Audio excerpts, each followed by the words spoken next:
கர்த்தருடைய பரிசுத்த நாமத்துக்கு மகிமையுண்டாவதாக. முதலாவது உங்கள் அனைவரையும் ஆண்டவராகிய இயேசுவின் நாமத்தில் வாழ்த்துகிறேன். இந்த நாளில் பாட போகிற பாடல், தியானிக்க போகிற கர்த்தருடைய வார்த்தை, இந்த வீடியோ பார்க்குற ஒவ்வொரு பிள்ளைகளையும் கர்த்தர் ஆசீர்வதிக்கும்படியாக, அநேகருக்கு இது பிரயோஜனமாக இருக்கும்படியாக நாம் கண்களை மூடி நாம் ஜெபிக்கலாம். அந்த ஆராதனை தேவன் நமக்கு ஆசீர்வதித்து கொடுக்கும்படியாக நாம் கண்களை மூடி ஜெபிக்கலாம். என்னுடைய துணைவியார் ஜெபம் பண்றாங்க, ஜெபிக்கலாம் கண்களை மூடி. துதிக்கும் கணத்துக்கும் மகிமைக்கு ஆராதனை பாத்திரமானவர்களே, பரிசுத்தர் பரிசுத்தர் என்று கேராபினாலும் சேராபினாலும் போற்றப்படுகிறது, வாழ்த்தப்படுகிறவர்களே. இந்த நேரத்துக்காக கூட நன்றி செலுத்துகிறேன். இந்த நாளையும் இந்த நிமிஷத்தை நீர் எங்களுக்கு கூட்டி தந்த தயவுக்காக நன்றி ராஜா. இந்த நேரத்துல எங்களை தரமட்டமாய் தாழ்த்துக்கிறோம், உயர்த்துகிறேன் சபா. இந்த நாம மகிமைப்படுத்தும், இந்த நாம உயர்த்தப்படட்டும். நாங்கள் எம்மாத்திர கர்த்தாவே, அந்த வயத்துக்கு வாயமாய் இருக்கிற எங்களோடு நீர் இடைப்பட்டதுக்காக நன்றி ராஜா. எங்களை நீர் தெரிந்து கொண்ட தயவுக்காக நன்றி ராஜா. பேர் சொல்லி அழைத்ததுக்காக நன்றி தகப்பனே. அதை முன்கூற்றி வைத்ததுக்காக நன்றி ராஜா. இந்த நேரத்துல கூட ஏசப்பா உண்மை நோக்கி பார்க்க கிருபை செய்த தயவுக்காக நன்றி. எத்தனையோ பேர் ஆண்டவரே இந்த நாளை காணாம இருக்கிறாங்க தகப்பனே.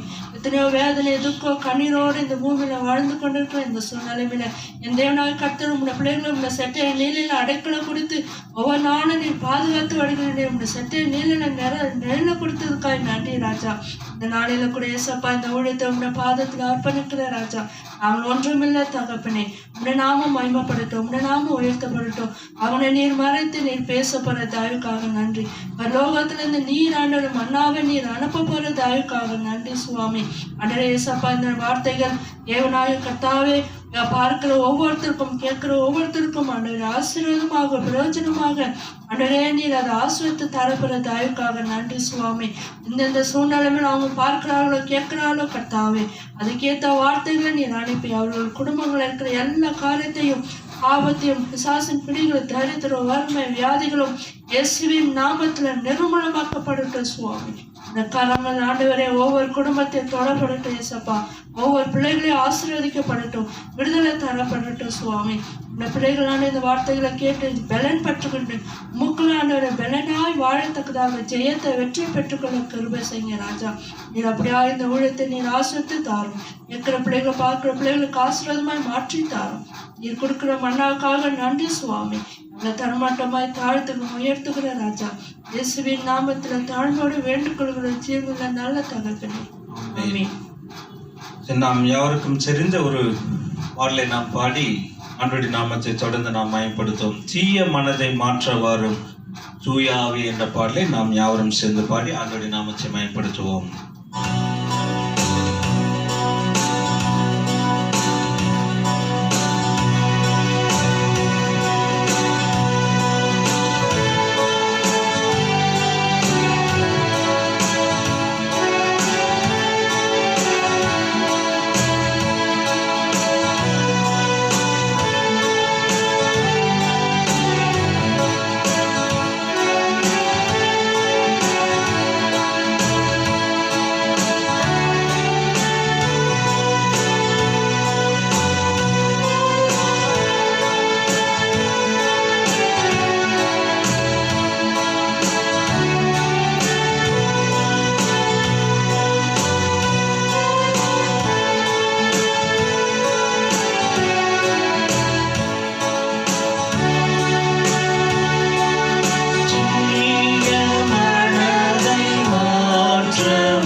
செய்ய நாடுதந்த தீருக்கு நெஞ்சமே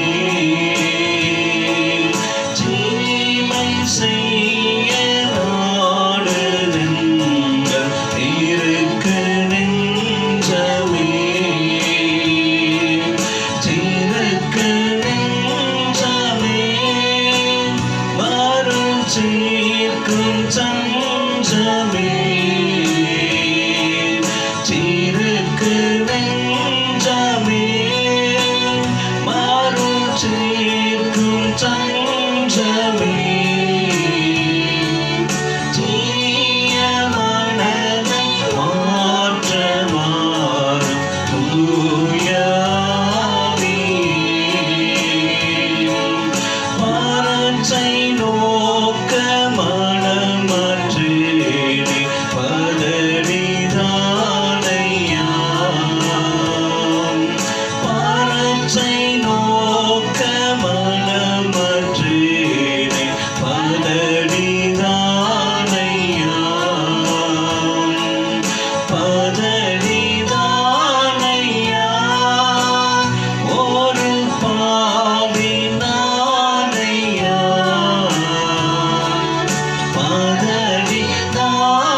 கர்த்தருடைய பரிசுத்த நாமத்துக்கு மகிமை உண்டாதாக.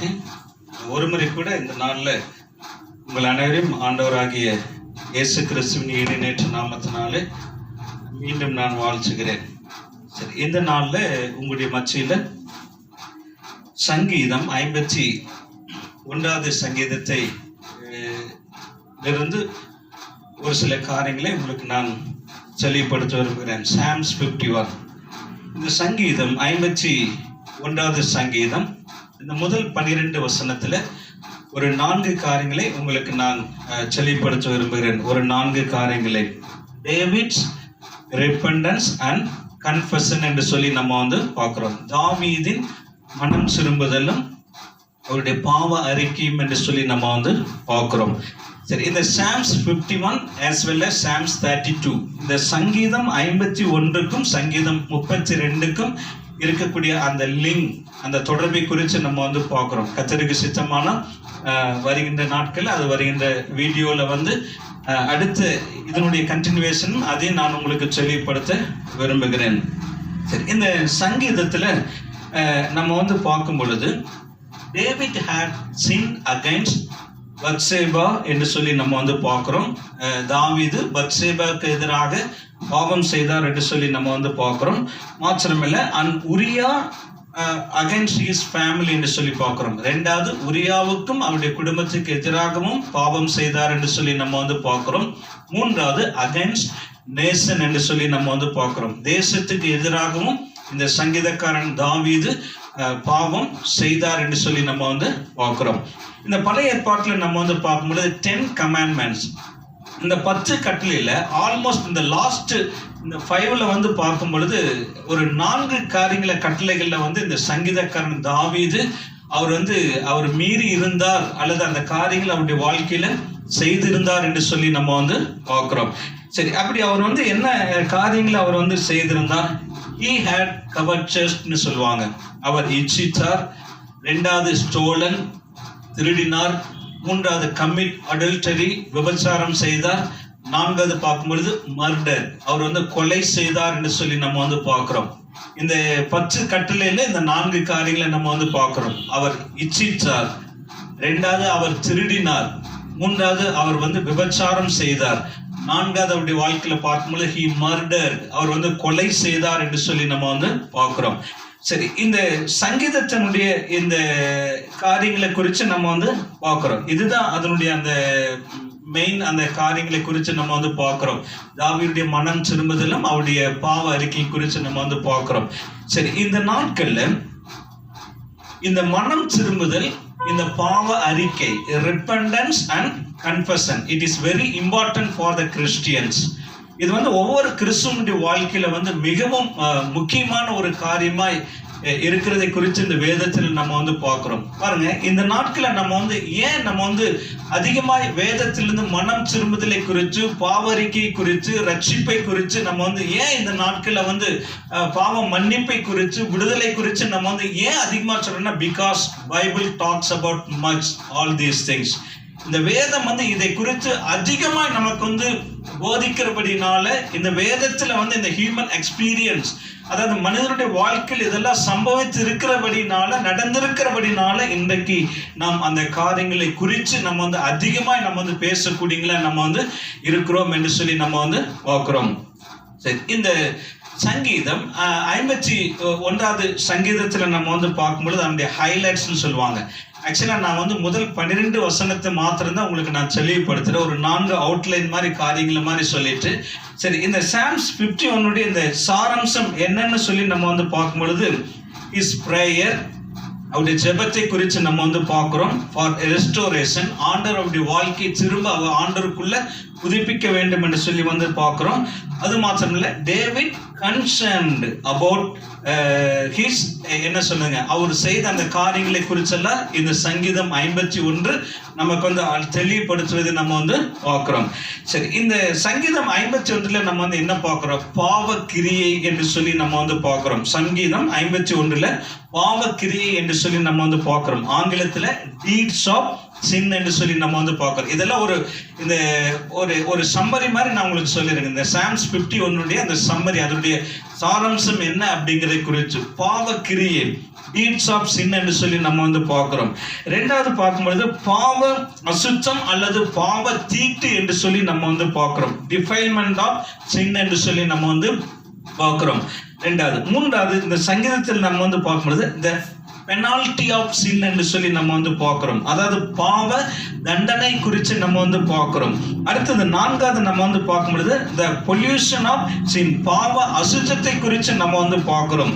அடுத்தது ஐந்தாவது நம்ம வந்து பார்க்கும்பொழுது the consequence of his past அதாவது acts and the condemnation of his present condition என்று சொல்லி நம்ம வந்து பார்க்கிறோம். அதாவது இந்த சங்கீதக்காரன் தாவீதுடைய வாழ்க்கையில பாவத்தின் நிமித்தம் ஏற்பட்டதான இருந்த அந்த விளைவை குறித்தும் அது மாத்திரமல்ல அவருடைய அந்த கண்டிஷன் நிலைமை குறித்தும் இந்த சங்கீதம் 51 நமக்கு தெளிவாய் கற்றுக் கொடுப்பதை நம்ம வந்து பார்க்கிறோம். அது மாத்திரமல்ல ஹிஸ் கில்ட் என்று சொல்லி நம்ம வந்து பார்க்கிறோம். அண்ட் ஹிஸ் கைல் என்று சொல்லி பார்க்கிறோம். குற்றம் மற்றும் கபடு என்று சொல்லி நம்ம வந்து பார்க்கிறோம். சரி, இது எல்லாமே இந்த சங்கீதம் 51வது சங்கீதத்துல இந்த காரியங்களை குறித்து நம்ம வந்து பார்க்கிறோம்.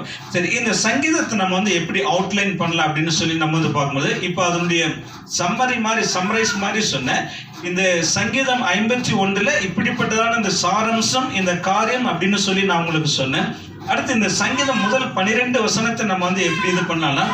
முதல் 2 வசனம் வந்து இன்ட்ரோடக்டரி பிரேயர், அறிமுக ஜெபம் என்று சொல்லி நம்ம வந்து பார்க்கிறோம். First 2 verses introductory prayer.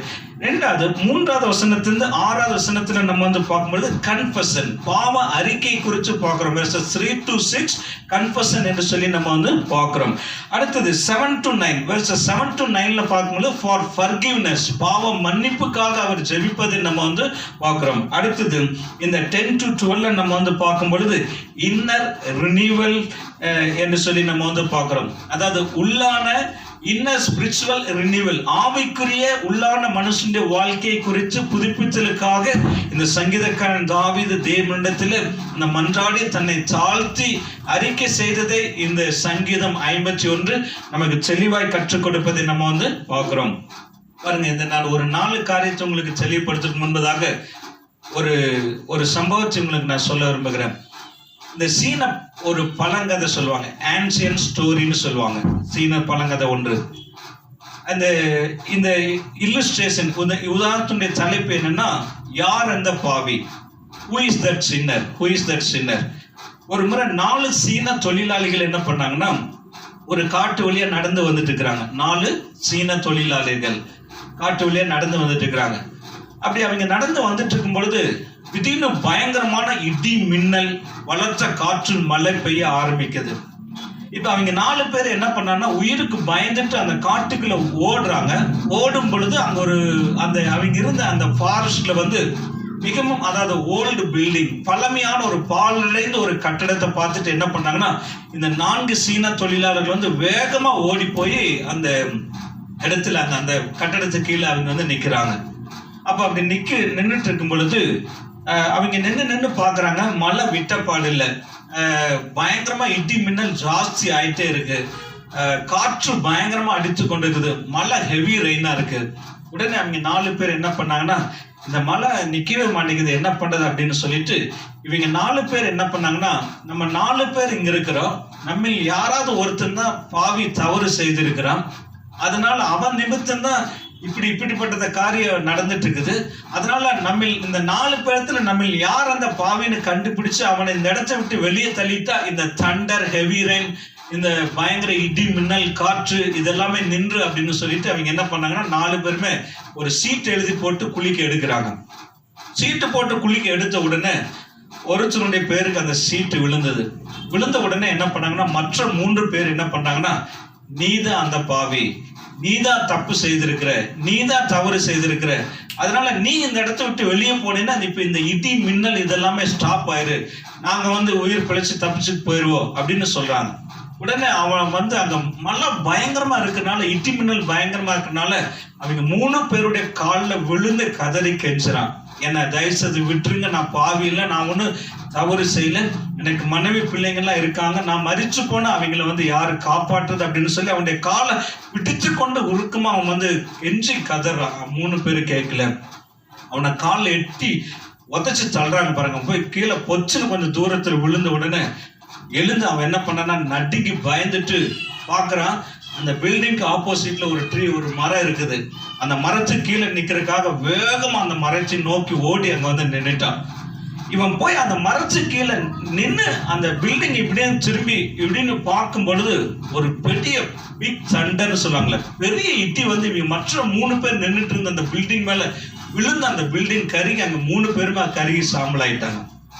ஆனா இந்த யார பாவின்னு சொல்லி யாரு தப்பு செய்திருப்பான்னு சொல்லி எட்டி உதைச்சு வெளியே தள்ளினாங்களோ அவன் போய் மறைச்சு கீழே சேஃபா பாதுகாப்பா இருந்தான். தங்களை வந்து நான் நல்லவன், நாங்க எந்த தவறு செய்யல அப்படின்னு சொல்லி நினைச்சீங்க வந்து இட்டி விழுந்து கருகி சாம்பலாய் போனதை நம்ம வந்து பார்க்கிறோம். இது இந்த சீன பழங்கதில இந்த காரியங்களை குறித்து சொல்லுவாங்க, யார் இந்த பாவி அப்படின்னு சொல்லிட்டு. இந்த சங்கீதம் 51 நமக்கு அதைத்தான் நமக்கு வந்து தெளிவாய் நமக்கு வந்து கற்றுக் கொடுக்கிறது. இந்த சங்கீதம் 51 வந்து இந்த தாவீதுடைய வாழ்க்கையில நம்ம நிறைய காரியங்களை நம்ம வந்து கற்றுக்கொள்ளலாம். அதாவது இன்றைக்கு இருக்கிற இந்த சூழல்ல இந்த சங்கீதக்காரன் தாவீது அவர் வந்து இச்சித்தார், அவர் வந்து திருடினார், அவர் வந்து இந்த விபச்சாரம் செய்தார், அது மாத்திரமல்ல அவர் இந்த கொலை செய்தார். அப்படிப்பட்ட அந்த தாவீது தேவ சமூகத்துல வந்து மனம் திரும்பி மனம் மாறி இந்த காரியங்களை அறிக்கை செய்த பொழுது கர்த்தர் அவருடைய வாழ்க்கையில என்ன செய்தார் அப்படிங்கறத இந்த சங்கீதம் நமக்கு வந்து தெளிவாய் கற்றுக் கொடுப்பதை நம்ம வந்து பார்க்கிறோம். சரி, இந்த சங்கீதம் 51வது சங்கீதத்துல முதல்ல இந்த வேர்ட் நம்ம வந்து பார்க்கிறோம். என்னன்னா wash me, cleanse me, purge me. wash me, cleanse me, purge me. தமிழ்ல என்னை கழுவி அருளும், என்னை சுத்தமாக்கும், என்னை சுத்திகரியும் என்று சொல்லி நம்ம வந்து பார்க்கிறோம். திரும்ப சொல்லுங்க, என்னை கழுவி அருளும், என்னை சுத்தமாக்கும், என்னை சுத்திகரியும் என்று சொல்லி நம்ம வந்து பார்க்கிறோம். சரி, இந்த 3 வேர்டு வந்து 2வது வசனத்திலும் 7வது வசனத்திலும் நம்ம வந்து பார்க்கிறோம். verses 2 and 7. சரி, உங்களுக்காக நான் வாசிக்கணும். Psalms 51 2 and 7. இந்த 2வது வசனத்துல என் மீறுதல்களை நான் அறிந்திருக்கிறேன், என் பாவம் 2வது வசனம், என் அக்கிரமம் நீங்க என்னை முற்றிலும் கழுவி. wash me, அந்த வேர்டு, அந்த ஸ்டெம், என் அக்கிரமம் நீங்க என்னை முற்றிலும் கழுவி, என் பாவம் வர என்னை சுத்திகரியும் என்று சொல்லி இந்த இடத்துல வாசிக்கிறோம். அடுத்தது 7வது வசனத்தை வாசிக்கும் பொழுது, நீர் என்னை ஈசோப்பினால் சுத்திகரியும், அப்பொழுது நான் சுத்தமாவேன். Cleanse me. இல்லைங்களா? 2வது வசனத்துல கழுவி அருளும், வாஷ் மீ. இந்த 7வது வசனம் இந்த பாகத்துல வாசிக்கிறோம், அப்பொழுது நான் சுத்தமாவேன். இல்லைங்களா? Cleanse me. 3வது அவர் வந்து சொல்லும் பொழுது, அப்பொழுது நான் சுத்தமாவேன், என்னை கழுவியறலும், அப்பொழுது நான் உறைந்த மலையிலும் வெண்மையாவேன் என்று சொல்லி இந்த இடத்துல நம்ம வந்து வாசிக்கிறோம். சரி, இந்த 7வது வசனத்துல 2 காரியத்தை நம்ம வந்து பார்க்கிறோம், சுத்திகரியும் சுத்தமாக்கும். 2வது வசனத்துல என்னை கழுவியறலும் அப்படின்னு சொல்லி நம்ம வந்து பார்க்கிறோம். சரி, இந்த 3 வேர்டை நம்ம வந்து பார்க்கும் பொழுது இந்த பழைய ஏற்பாட்டிலேயும் சரி புதிய ஏற்பாட்டில் இயேசு ஒரு சில இடங்கள்ல அந்த கற்றுக் கொடுத்திருக்கிற காரியங்களை குறித்து நம்ம வந்து பார்க்கிறோம். இது வந்து செர்மோனியல் பியூரிபிகேஷன் என்று சொல்லி பார்க்கிறோம். அதாவது இந்த சுத்திகரிக்கும் முறைமைக்காக பழைய ஏற்பாட்டில் யூத ஜனங்களுக்கு கர்த்தர் வந்து அதாவது இந்த கற்றுக் கொடுத்திருந்த இந்த காரியங்களை குறித்து இந்த லேவியராகும் புஸ்தகத்தில எல்லாம் நம்ம வந்து பார்க்கிறோம் சுத்திகரிக்கும் முறைமை. ஏன்னா யூதர்களுக்கு வந்து ஒரு வழக்கு இருந்தது. அதனால புதிய ஏற்பாட்டுல வரும்பொழுது இயேசு கிறிஸ்து அவங்களை குறித்து சொல்றாரு. ஏன்னா யூதர்கள் வந்து வெளியிருந்து வீட்டுக்குள்ள வரும் பொழுது தங்களை சுத்தப்படுத்தாம, தங்களை சுத்தமா கழுவி சுத்திகரிக்காம அவங்க என்ன பண்ணாங்கன்னா, இன்னொன்று சடங்கு அந்த ட்ரெடிஷன் எல்லாம் பார்த்தீங்கன்னா கையை சுத்தமா கழுவாம அவங்க வந்து சாப்பிட மாட்டாங்க. தங்களுடைய சரீரத்தை சுத்தமா அவங்க வந்து அதை கழுவி சுத்தப்படுத்தாம அவங்க வீட்டுக்குள்ள போய் எந்த ஒரு காரியத்தை அவங்க என்ன பண்ண மாட்டாங்க, செய்ய மாட்டாங்க. அதையெல்லாம் இந்த பழைய ஏற்பாட்டிலும் சரி புதிய ஏற்பாட்டிலும் ஒரு சில இடங்கள்ல இயேசு கிறிஸ்து இந்த காரியங்களை குறித்து பாரிசீஸ் அண்ட் சாரிசீஸ், பரிசேயர் சதுசேயர் இந்த வேத பாரர்களுக்கெல்லாம் இந்த காரியங்களை சொல்லி எச்சரித்த காரியங்கள் எல்லாம் புதிய ஏற்பாட்டிலே நம்ம வந்து பார்க்கிறோம்.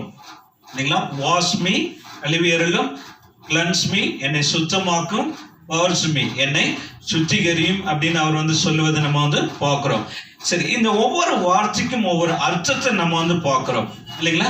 சரி, என்னை கழுவி அருளும் அப்படின்னு சொல்லி பார்க்கும் பொழுது இந்த நாட்கள்ல இருக்கக்கூடிய நம்மளை வந்து கர்த்தர் வந்து எதை கொண்டு நம்மை சுத்தமாக்குறார், by which or by what அப்படின்னு சொல்லி நம்ம வந்து பார்க்கிறோம் இல்லைங்களா? சங்கீதம் 119 நம்ம வந்து வாசிக்கும் பொழுது 9வது வசனம் நினைக்கிறேன், 9வது வசனம், இந்த 10வது வசனம், 11வது வசனத்துல வாலிபன் தன் வழியை எதினால் சுத்தம் பண்ணுவான், இந்த வேத வசனத்தின்படி தன்னை காற்றுக் கொள்கிறதுனால் தானே, the word என்று சொல்லி நம்ம வந்து பார்க்கிறோம் இல்லைங்களா? அந்த வாஷ் மீ இல்லைங்களா, வேத வசனம் இல்லைங்களா, நம்மை சுத்தப்படுத்தக்கூடியதாய் இருக்கிறது நம்ம வந்து பார்க்கிறோம். ரெண்டாவது நம்ம வந்து பார்க்கும் பொழுது கிளன்ஸ் மீ இல்லைங்களா? சரி, இந்த வேர்டு நம்ம வந்து பார்க்கும் பொழுது நம்ம வந்து பார்க்கும் பொழுது இட் இஸ் யூஸ்ட் என்னன்னா இந்த என்ன ரிச்சுவல் ஃபார் த மேன், அதாவது ஹீல்ட் ஆஃப் லெப்ரசி. இதை இன்னொரு விதத்துல நம்ம வந்து சொன்னா ப்ரொனவுன்ஸ் மீ கிளீன்னு சொல்லுவாங்க. இப்போ இந்த பழைய ஏற்பாட்டெல்லாம் பார்க்கும் பொழுது குஷ்டரோகிகளை சுத்தப்படுத்துறதுக்கு இந்த காரியங்களை சொல்லுவாங்க இல்லைங்களா? அந்த வேர்ட் நம்ம வந்து பார்க்கிறோம், சுத்தப்படுத்துறதுக்கு இந்த காரியங்களை குறித்து நம்ம வந்து பார்க்கிறோம். அப்போ இந்த நாட்களை நம்ம வந்து பார்க்கும்பொழுது the prayer is for cleansing from the defilement of sin என்று சொல்லி பார்க்கிறோம். முதல்ல வேர்டு வேத வசனம் இல்லைங்களா நம்மை கழுவுது. ரெண்டாவது பார்க்கும் பொழுது the prayer is for cleansing from the defilement of sin. ரெண்டாவது இந்த காரியத்துக்கு பிரேயர் செபமும் முக்கியமாய் இருக்குது. மூன்றாவது purge me என்று சொல்றார், என்னை சுத்திகரியும் அப்படின்னு அவர் என்ன பண்றாருங்க சொல்றாரு. இந்த purge me அப்படின்னு சொல்லி பார்க்கும் பொழுது பழைய ஏற்பாட்டில் it is used to apply the blood of the offering, இன்னொன்று வந்து to the altar, இன்னொன்று வந்து the door post என்று சொல்லி நம்ம வந்து பார்க்கிறோம். நமக்கு நல்லாவே தெரியும் யாத்திராமத்தில் இயேசு அந்த 10 வாதைகளை செய்யும்பொழுது 10வது வாதையில தலைசின் பிள்ளைகளை அதாவது எகிப்துல வந்து அவர் வந்து சங்காரம் பண்ணும் பொழுது இஸ்ரவேல் ஜனங்களுடைய அந்த டோர் போஸ்ட்ல வந்து நிலைக்காலில் என்ன பண்ணாலும் அந்த ஆட்டுக்குடிய அந்த ரத்தத்தை அவங்க வந்து பூசும் பொழுது சங்காரக்காரன் கடந்து வரும் பொழுது அங்க எந்த ஒரு அழிவு இல்லை, ஆனா எகிப்தில் அந்த அழிவு இருந்தது நம்ம வந்து பார்க்கிறோம். It is used to apply இந்த ஆல்டர், ஆஃபரிங் ஆல்டர்ல நம்ம வந்து பார்க்கிறோம். இன்னொன்று வந்து டோர் போஸ்ட்ல நம்ம வந்து பார்க்கிறோம். சரி, இந்த கிருபையின் காலத்துல நம்ம வந்து பார்க்கும் பொழுது இந்த இது வந்து நம்ம வந்து பார்க்கும் பொழுது இயேசு கிறிஸ்துவினுடைய ரத்தம் சகல பாவங்களையும் நீக்கி நம்மை கழுவி சுத்திகரிக்கும் என்று சொல்லி நம்ம வந்து பார்க்கிறோம். First John 1:7 செகண்ட் பார்ட்ல வாசிக்கிறோம். இயேசு கிறிஸ்துவின் ரத்தம் சகல பாவங்களையும் நீக்கி நம்மை கழுவி சுத்திகரிக்கும் என்று சொல்லி நம்ம வந்து பார்க்கிறோம். ஏன்னா ரத்தம் சிந்துதல் இல்லாமல் பாவ மன்னிப்பு இல்லை என்று சொல்லி நம்ம வந்து பார்க்கிறோம். அப்ப முதலாவது வாஷ் மீ, என்னை கழுவி அருளும். இது வந்து ஓல்ட் டெஸ்ட்மென்ட்ல செர்மோனியல் பியூரிபிகேஷன் சுத்திகரிக்கும் முறைமைக்கு பயன்படுத்தப்பட்டதை பார்க்கிறோம். இந்த கிருபையின் காலத்துல வேத வசனம் ரொம்ப முக்கியம். அதனாலதான் வாலிபன் தன் வழியை எதனால் சுத்தம் பண்ணுவான், உங்களுடைய வேத வசனத்தின்படி தன்னை காத்து கொள்கிறதுனால் தானே. ரெண்டாவது cleanse me, pronounce me clean. ரெண்டாவது the prayer இல்லைங்களா, ஜெபம், அது வந்து ரொம்ப முக்கியம். ஏன்னா from the defilement of sin, இந்த பாவ வாழ்க்கையிலிருந்து ஓவர் கம் பண்ணி வருவதற்கு நமக்கு ரெண்டாவது ஜெபமும் அவசியமா இருக்குது பரிசுத்த வாழ்க்கை வாழ்வதற்கு. மூன்றாவது blood of Jesus, இயேசு கிறிஸ்துவினுடைய ரத்தம் சகல பாவங்களையும் நீக்கி நம்மை கழுவி சுத்திகரிக்கக்கூடிய பவர் அவருடைய ரத்தத்துக்கு இருக்கிறது நம்ம வந்து பார்க்கிறோம். அதனாலதான் ஏசாயா 1:18 வாசிக்கும் பொழுது வழக்காடுவோம் வாருங்கள் என்று கர்த்தர் சொல்லுகிறார். உங்களுடைய பாவங்கள் வந்து அதாவது சிவப்பா இருந்தாலும் அது வெண்மையாகும், ரத்தாம்பர சிவப்பா இருந்தாலும் அது பஞ்சை போல மாற பண்ணுவேன் என்று கர்த்தர் என்ன பண்றாருங்க சொல்லுவதை நம்ம வந்து பார்க்கிறோம். அதனாலதான் சங்கீதக்காரன் தாவீது இந்த 51வது சங்கீதத்துல 2வது வசனம் 7வது வசனம் verses 2 and 7 இந்த 3 வேர்டு யூஸ் பண்றதை நம்ம வந்து பார்க்கிறோம். Wash me, cleanse me, purge me, என்னை கழுவும், என்னை சுத்தமாக்கும், என்னை சுத்திகரியும் என்று சொல்லி தெய்வ சமூகத்துல தன்னை தாழ்த்தினதை நம்ம வந்து பார்க்கிறோம். இந்த வீடியோ பார்த்து கொண்டிருக்கிற கர்த்தருடைய பிள்ளைகளே, தேவனுடைய பிள்ளைகளே, இந்த நாட்கள நம்முடைய வாழ்க்கையில வேத வசனம், இந்த ஜெபம், இயேசு கிறிஸ்துவினுடைய ரத்த பாதுகாப்பு, அவருடைய ரத்தம் அவருடைய ரத்தத்தை கொண்டு நம்மளை கர்த்தர் என்ன பண்ணிக்கிறாருங்க, மீட்டெடுத்திருக்கிறார். அந்த காரியத்தை நம்ம வந்து மறந்து போக கூடாது. அப்ப முதல்ல இந்த காரியங்களை குறித்து நம்ம வந்து பார்க்கிறோம். ரெண்டாவது, இந்த சங்கீதக்காரன் ரெண்டாவது என்ன சொல்றாருன்னா, fill me with joy and gladness. fill me with joy and gladness. சந்தோஷமும் மகிழ்ச்சியும் கேட்கும்படி செய்யும் என்று சொல்லி ரெண்டாவது இந்த சங்கீதக்காரன் இந்த சங்கீதத்துல அவர் வந்து செபித்ததை நம்ம வந்து பார்க்கிறோம். அது வந்து 8வது வசனமும் 12வது வசனம் verses 8 and 12 உங்களுக்காக நான் வாசிக்க விரும்புகிறேன். 8வது வசனம், நான் சந்தோஷமும் மகிழ்ச்சியும் கேட்கும்படி செய்யும், அப்பொழுது நீர் நொறுக்கின எலும்புகள் களி கூறும். 12வது வசனம், உமது ரட்சணத்தின் சந்தோஷத்தை திரும்பவும் எனக்கு தந்து உற்சாகமான ஆவி என்னை தாங்கும்படி செய்யும்னு சொல்றாரு. ரெண்டாவது அவர் என்ன கேட்கிறாருங்க, முதல்ல என்னை கழுவுங்க, சுத்தமாக்குங்க, சுத்திகரின்னு சொன்னாரு. ரெண்டாவது இந்த சங்கீதக்காரன் என்ன சொல்றாருங்க, fill me with joy and gladness. சந்தோஷம் மகிழ்ச்சியினால என்ன நிரப்புங்க அப்படின்னு இந்த சங்கீதக்காரன் சொல்லுவதை நம்ம வந்து பார்க்கிறோம். சரி, ஏன் இந்த சங்கீதக்காரன் இப்படி ஜூம் பண்றாரு? ஏன்னா sin rubs us, இல்லைங்களா, ROBS, sin rubs us our joy, இல்லைங்களா. பாவம் சந்தோஷத்தை நம்மளை விட்டு எடுத்துருங்க. ரெண்டாவது, பாவம் நம்முடைய வாழ்க்கையில் இருக்கிற சமாதானத்தை என்ன பண்ணிருங்க, எடுத்துருங்க, பீஸ். அடுத்தது பார்க்கும் பொழுது பாவம் வந்து ஸ்பிரிச்சுவல் விக்டரி, ஆவிக்குரிய வெற்றி உள்ள ஒரு வாழ்க்கை வாழாதபடிக்கு அது செய்யக்கூடிய அந்த காரியங்களை குறித்து நம்ம வந்து பார்க்கிறோம். அடுத்தது சின் வந்து என்ன பண்ணுன்னா ஃபெலோஷிப் வித் காட், தேவனோடு கூட இருக்கக்கூடிய அந்த உறவு ஐக்கியத்தை துண்டித்து விடும்.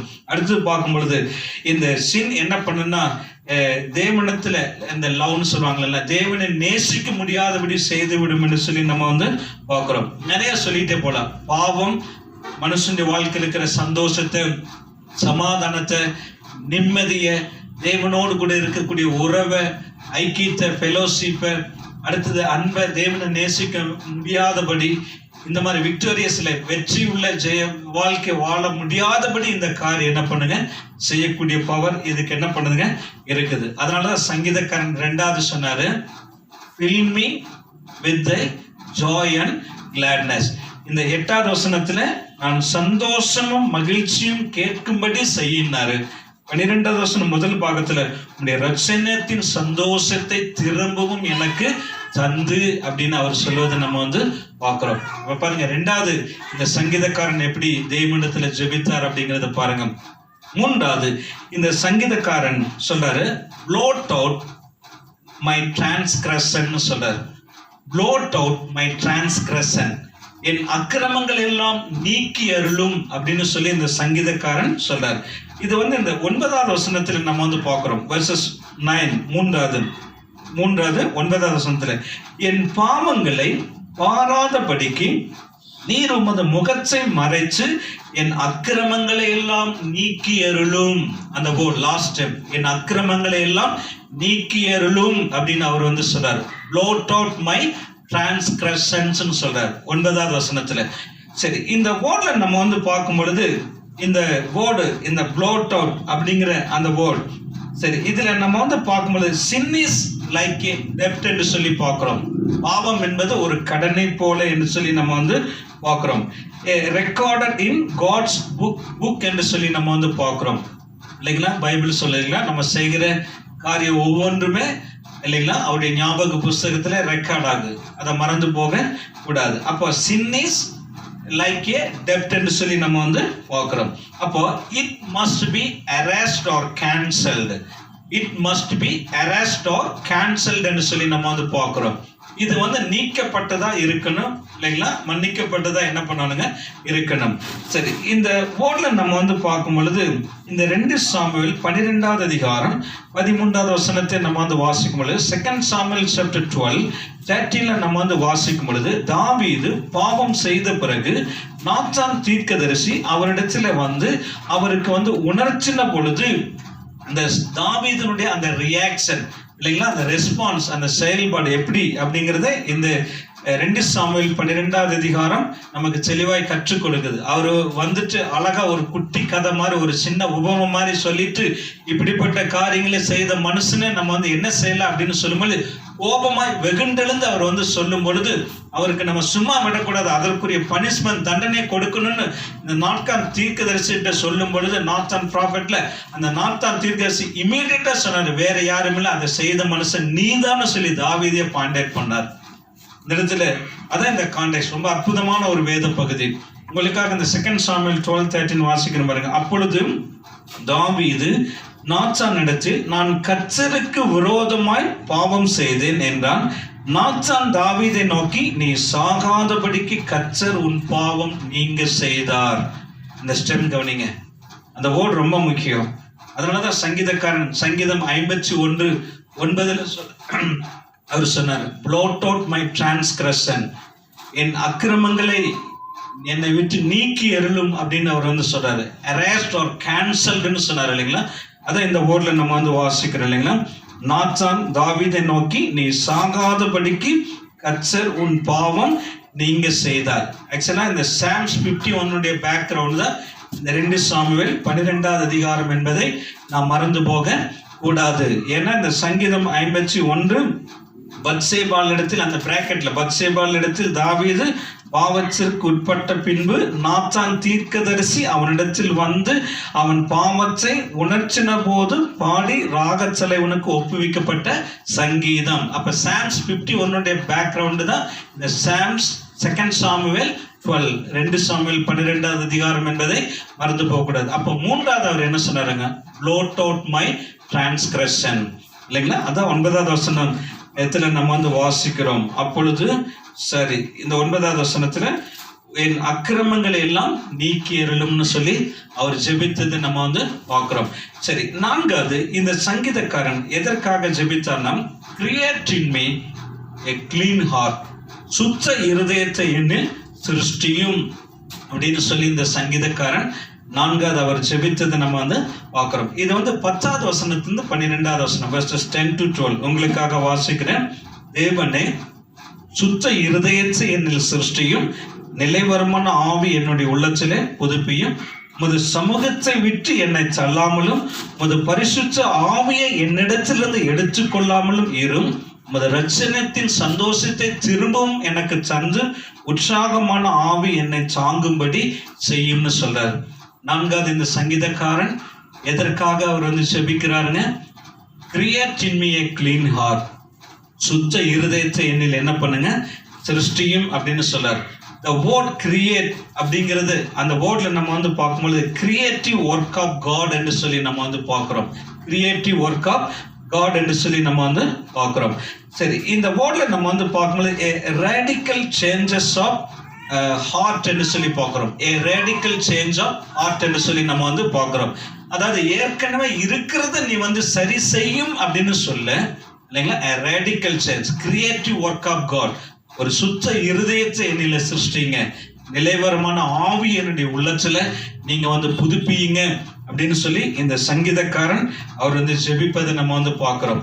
ஏன் அப்படின்னு சொல்லி நம்ம பார்க்கும் பொழுது, இந்த வேர்ட்ல இன் Hebrew the heart is the center of where thoughts and plans originate இல்லைங்களா. இந்த ஹீப்ரு இதுல நம்ம பார்க்கும் பொழுது heart is the center where the thoughts and the in the word இல்லைங்களா, thoughts and plans originated என்று சொல்லி நம்ம பார்க்கிறோம். இந்த வேர்ட் ரொம்ப முக்கியம். அதனாலதான் மார்க் சாப்டர் 7, மார்க் 7வது அதிகாரம் 21வது வசனம், 22, 23வது வசனத்துல இயேசு சொல்லும் பொழுது, ஏன் இந்த ஹீப்ரூல நம்ம பார்க்கும்பொழுது heart is the center of thoughts and plan இல்லைங்களா, வேர் ஒரிஜினேட், எங்கிருந்து வருது அப்படிங்கறத இயேசு எப்படி சொல்றாரு பாத்தீங்களா.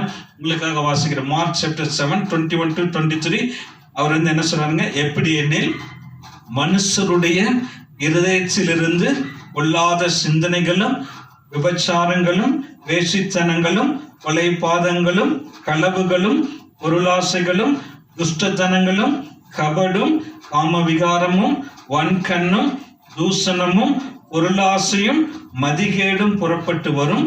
பொல்லாங்கானவைகளாகிய இவைகள் எல்லாம் உள்ளத்திலிருந்து புறப்பட்டு மனுஷனை தீட்டுப்படுத்தும் என்றார் என்று சொல்லி நம்ம பார்க்கிறோம். நான் சொன்ன இந்த காரியம் எல்லாமே இல்லைங்களா, நான் சொல்ல இன் ஹீப்ரு இல்லைங்களா, the heart is the center இல்லைங்களா? அது ரொம்ப முக்கியம். வேர் தாட்ஸ் அண்ட் பிளான்ஸ் ஒரிஜினேட். அதனால தான் மார்க் சாப்டர் 7, மார்க் 7வது அதிகாரம் இந்த 21லிருந்து 23வது வசனத்துல இந்த காரியங்களை குறித்து நம்ம வந்து பார்க்கிறோம். அதனாலதான் புதிய ஏற்பாட்டுல வரும் பொழுது இந்த மற்ற 23வது அதிகாரம் 25, 26ல இந்த வேத பாரகர் பரிசேயரை இயேசு கிறிஸ்துவ ஷார்ப்பா அவங்கள வந்து திட்டினாரு. அதை வாசிட்டு ஜெபம் பண்ணலாம். மாயக்காரராகிய வேத பாரகரே, மேத்யூ சாப்டர் 23, 25 and 26. மாயக்காரராகிய வேத பாரகரே, பரிசேயரே, உங்களுக்கு ஐயோ, போஜன பான பாத்திரங்களின் வெளிப்புறத்தை சுத்தமாக்குகிறீர்கள், உட்புறத்திலோ அவைகள் கொள்ளையினாலும் அநீதத்தினாலும் நிறைந்திருக்கிறது. சொல்லிட்டு 27, குருடனான பரிசேயனே, போஜன பான பாத்திரங்களின் வெளிப்புறம் சுத்தமாகும்படி அவைகளின் உட்புறத்தை முதலாவது நீ என்ன பண்ணுங்க, சுத்தமாக்கு அப்படின்னு சொல்றார். இந்த இடத்துல என்ன வெசல், என்ன பாத்திரத்தை குறித்து சொல்றார்? நம்ம வீடுகள் இருக்கக்கூடிய பாத்திரங்களை குறித்து இயேசு சொல்ல இல்லைங்களா? அவர் body is a vessel unto God. நம்முடைய சரீரம் தேவனுக்கு ஒரு பாத்திரம் இல்லைங்களா? அப்ப பாத்திரத்தினுடைய வெளிப்புறத்தை அல்ல, உட்புறத்தை முதலாவது நீ என்ன பண்ணுங்க, சுத்தமாக்கு அப்படின்னு என்ன பண்றாருங்க சொல்றாரு. பாருங்க, ஒரு ஸ்கூல் ஹாலிடேஸ்ல இந்த ஒரு பேர பிள்ளைங்க வந்து பாட்டி வீட்டுக்கு வந்திருந்தாங்க. அப்படி வந்திருக்கும் பொழுது அந்த பாட்டி வந்து என்ன பண்ணாங்கன்னா, இந்த சின்ன தம்பி ஓடி வந்து எனக்கு ஏதாவது கொஞ்சம் வேலை கொடுங்கன்னு பாட்டிட்டு கேட்கும் பொழுது அந்த பாட்டி என்ன பண்ணாங்கன்னா, சரி தம்பி, நீ போயிட்டு இந்த கிச்சன் பக்கத்துல இருக்கிற அந்த விண்டோ அதை வந்து நீ நல்லா சுத்தப்படுத்தி கிளீன் பண்ண அப்படின்னு சொன்னாங்க. இந்த பையன் என்ன பண்ணாங்கன்னா, தண்ணி ஒரு மக்ல தண்ணி எடுத்துட்டு ஒரு துணி எடுத்துட்டு என்ன பண்ணான்னா, நம்ம எல்லாரும் சரி இந்த கிச்சன் பக்கத்துல இருக்கக்கூடிய விண்டோ வந்து எவ்வளவு டேர்ட்டி அசுத்தமா இருக்குன்ட்டு அவன் என்ன பண்ணான்னா, வெளியே போயிட்டு வெளியே ஜன்னல் எல்லாம் போட்டு நல்லா நீட்டா துணியை தண்ணியில நினைச்சு டிப் பண்ணி அதை துடைக்கிறான். துடைச்சு பார்க்குறா, ஜன்னல் வந்து வெளியே துடைச்சா உள்ள வெளியே வந்து ஒண்ணுமே நல்லா நீட்டா தண்ணி எல்லாம் போட்டு துடைச்சா, ஆனா அந்த விண்டோஸ் வந்து சுத்தமாவே நீட்டாவே இல்லை. அப்ப ஓடி வந்து அவன் என்ன பண்ணான்னா, பாட்டிட்டு சொன்ன, இந்த மாதிரி நான் கிளீன் பண்ணிட்டு நீங்க போய் பாருங்கன்ட்டு. அப்ப இந்த பாட்டி போய் பாக்குறாங்க, ஜன்னல் வந்து கிளீனாவே சுத்தமாவே இல்லை. ஏன்னா அவன் வந்து வெளியே மாத்திருந்தா நல்லா நீட்டா துடைச்சிருந்தான். அப்போ பாட்டி சொன்னாங்களா, நீ வெளியே எவ்வளவு சுத்தமா கிளீனா பண்றது அது வந்து முக்கிய காரியம் இல்லை, உள்ளே நீ வந்து துடைச்சாதான் அது வந்து நல்லா கிளீனா சுத்தமா அது வந்து சரி அப்படின்னு அந்த பாட்டி வந்து அந்த பேர பிள்ளைக்கு சொன்ன அந்த காரியங்களை குறித்து நம்ம வந்து பார்க்குறோம். உதாரணத்துக்கு நம்முடைய வீடுகள்லே இப்போ வந்து கரண்ட் எல்லாம் எலக்ட்ரிக்கல்லாம் வந்தனால கொஞ்சம் இந்த ஒரு கொஞ்சம் நமக்கு முன்பதாக வாழ்ந்த இல்லை நம்ம வாழ்ந்த காலத்திலே இந்த நம்ம வந்து பார்க்குறோம். நிறைய வீடுகளில் நம்ம வந்து பார்க்கும்போது இல்லைங்களா, இந்த லேந்தர்னு சொல்லுவாங்க இல்லைங்களா, இந்த விளக்கு வச்சு படிக்கக்கூடியது. அந்த விளக்குல எல்லாம் பார்த்தீங்கன்னா கறி பிடிச்சிருக்கு. அந்த கண்ணாடியை நம்ம வந்து வெளியே துடைச்சா சுத்தமாகுது, உள்ள துடைச்சா தான் அது வந்து ரொம்ப கிளீன் ஆகுது. அந்த மாதிரி எல்லாம் நம்ம வந்து பார்க்குறோம். மிரர் கிளாஸ் கூட, நம்ம டீ குடிக்கிற கிளாஸை நீங்க குடிச்சிட்டு வெளியே மாத்திர கழுவுனா அது சுத்தமாகுது, உள்ளே கழுவுனா தான் அது வந்து சுத்தமாகுது. லைக் வைஸ் அதே போலதான் இயேசு பரிசேயர் வேத பாரகரை திட்டினாரு. பரிசேயரை வேத பாருன வெள்ளையடிக்கப்பட்ட கல்லறையை குருடனே அப்படின்னு சொன்னாரு. பாத்திரத்தின் வெளிப்புறத்தை முதலாவது சுத்தமாக்காத, உட்புறத்தை நீ என்ன பண்ணுங்க, முதலாவது சுத்தமாக்க அப்படின்னு அவர் என்ன பண்ணாருங்க சொன்னார். அதனாலதான் பைபிள் சொல்லி, எல்லாவற்றை பார்க்கலும் ஜெரேமியா 17:9, இருதயமே சுருக்குள்ளது மகா ஏடுள்ளதுமா இருக்குது, அவற்றை அறியத்தக்கவன் யார், கர்த்தர் அறிவார் இல்லைங்களா. அதை இந்த சங்கீதம் 51 தாவீது வாழ்க்கையிலிருந்து நம்ம வந்து பார்க்கிறோம். டேவிட்ஸ் ரிப்பண்டன்ஸ் அண்ட் கன்ஃபெஷன், இப்படி வாழ்க்கையில் இந்த காரியங்கள் நம்ம வந்து பார்க்குறோம். அதனாலதான் மூன்றாவது என்ன ஃபர்ஸ்ட் சொன்னார், என்ன கழுவுங்க, சுத்தமாக்குங்க, சுத்திகரினாரு. ரெண்டாவது fill me with joy and gladness, சந்தோஷம் மகிழ்ச்சி திரும்ப முடிய ரட்சணத்தின் சந்தோஷத்தை எனக்கு தாங்கினாரு. மூன்றாவது ப்ளோட் அவுட் மை டிரான்ஸ்கிரஷன், என் அக்கிரமங்கள் எல்லாம் நீக்குங்க, அரஸ்ட் அண்ட் கேன்சல்னு சொன்னாரு. நான்காவது create in me a clean heart, சுத்த இருதயத்தை சிருஷ்டிங்க, நிலைவரமான ஆவி என்னுடைய உள்ளத்துல பதிப்பீங்க. இந்த சங்கீதக்காரன் தாவீதை போல நாமும் தெய்வ சமூகத்தில் நம்மை தாழ்த்தி நம் சிறுமை அறிக்கை செய்யும் பொழுது நம்முடைய வாழ்க்கையிலும் கர்த்தர் இந்த காரியங்களை செய்ய வல்லவராக இருக்கிறார். செபிக்கலாங்களா? எங்களை நேசிக்கிறதான எங்கள் பரலோக தகப்பனே, இந்த நாளுக்காக நன்றி. சங்கீதக்காரன் தாவீதுடைய வாழ்க்கையிலிருந்து இந்த நாள்ல இந்த வேத வசனத்தை தியானிக்க எங்களுக்கு உதவி செய்தீங்க, நன்றி செலுத்துகிறோம். அன்றைக்கு தாவீதின் இடத்துல நாத்தான் தீர்க்கதரிசி வந்து உணர்த்தினது பொழுது தேவ சமூகத்துல வந்து தன்னை தாழ்த்தி மனம் திரும்பி அறிக்கை செய்து பார்க்கிறோம். இந்த நாட்கள்ல ஆவியானவரே, நீங்க எங்களை உணர்த்துகிற ஆவியானவராக இருக்கிறீங்க. நன்றி சொல்லுகிறோம். எங்களுடைய வாழ்க்கையை ஆராய்ந்து பார்த்து உமக்கு பிரியமில்லாத காரியங்களை சரிபடுத்தி கொண்டு உன்னை நெருங்கி வந்து உமக்கு மகிமையாய் வாழ உதவி செய்யுங்க. இந்த வீடியோ பார்க்குற ஒவ்வொரு பிள்ளைகளை கர்த்தர் ஆசீர்வதிங்க. யாரெல்லாம் பாபத்துல சாபத்துல பிசாசின் பிடியில மனமான போக்குல நம்பிக்கையற்றவர்களாய் தேவனற்றவர்களாய் வாழ்ந்து கொண்டிருக்கிறாங்களோ அவங்களுடைய வாழ்க்கையில ஒரு விடுதலை காண உதவி செய்யுங்க. இயேசுவின் நாமத்தில் ஜெபிக்கிறோம் நல்ல பிதாவே. ஆமென்.